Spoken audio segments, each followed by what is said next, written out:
রাশিয়ার কুরস্ক অঞ্চলে ইউক্রেনীয় সেনা ও কিয়েভপন্থী যোদ্ধাদের সঙ্গে রুশ সেনাদের তীব্র লড়াই হয়েছে। রাশিয়ার দক্ষিণ পশ্চিমের সীমান্তবর্তী অঞ্চলটিতে গত ৬ আগস্ট ইউক্রেনীয় সেনা ও কিয়েভপন্থী যোদ্ধারা ঢুকে পড়ে। এরপর সেখানে তাদের সঙ্গে রুশ সেনার তীব্র লড়াই শুরু হয়। গত ৮ আগস্টও ওই এলাকায় দুই পক্ষের মধ্যে ব্যাপক লড়াইয়ের খবর পাওয়া গেছে।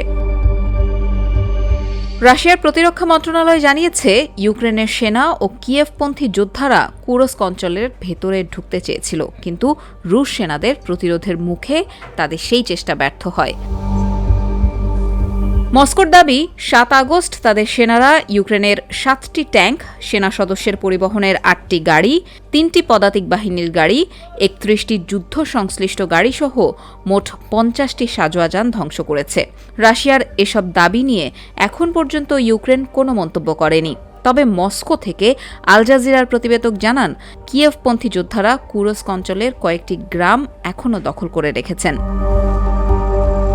ইউক্রেনের সেনা ও কিয়েভপন্থী যোদ্ধাদের কুরস্ক অঞ্চলে অনুপ্রবেশকে বড় ধরনের উস্কানি বলে মন্তব্য করেছেন রুশ প্রেসিডেন্ট ভ্লাদিমির পুতিন। পররাষ্ট্র মন্ত্রণালয়ের মুখপাত্র মারিয়া জাখারোভা নিজেদের ভূখণ্ডে কিয়েভপন্থী যোদ্ধাদের অনুপ্রবেশের ঘটনাকে সন্ত্রাসী কর্মকাণ্ড বলে মন্তব্য করেন। Institute for the Study of War জানিয়েছে, রাশিয়ার ভেতরে ১০ কিলোমিটার পর্যন্ত অগ্রসর হয়েছেন ইউক্রেনীয় সেনা ও কিয়েভপন্থী যোদ্ধারা। এটিকে সবচেয়ে মারাত্মক অনুপ্রবেশের ঘটনা হিসেবে দেখা হচ্ছে। এএফপির এক প্রতিবেদনে বলা হয়, গত ৬ আগস্ট সকালে ২ ডজন সাঁজোয়া যান নিয়ে প্রায় ১,০০০ ইউক্রেনীয় সেনা কুরস্ক অঞ্চলে ঢুকে পড়ে।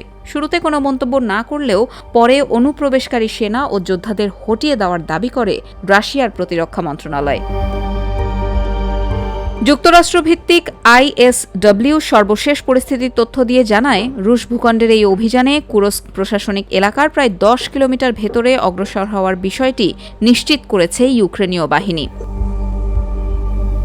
সংস্থাটি আরও বলছে, কুরস্ক প্রশাসনিক এলাকায় অগ্রসর হওয়া ইউক্রেনীয় বাহিনীর এই মুহূর্তে নিশ্চিত হওয়া অবস্থান থেকে বোঝা যায়, রাশিয়ার অন্তত ২টি প্রতিরক্ষা বুর্জ এবং একটি শক্ত ঘাঁটি ছাড়িয়ে সামনে অগ্রসর হতে পেরেছে।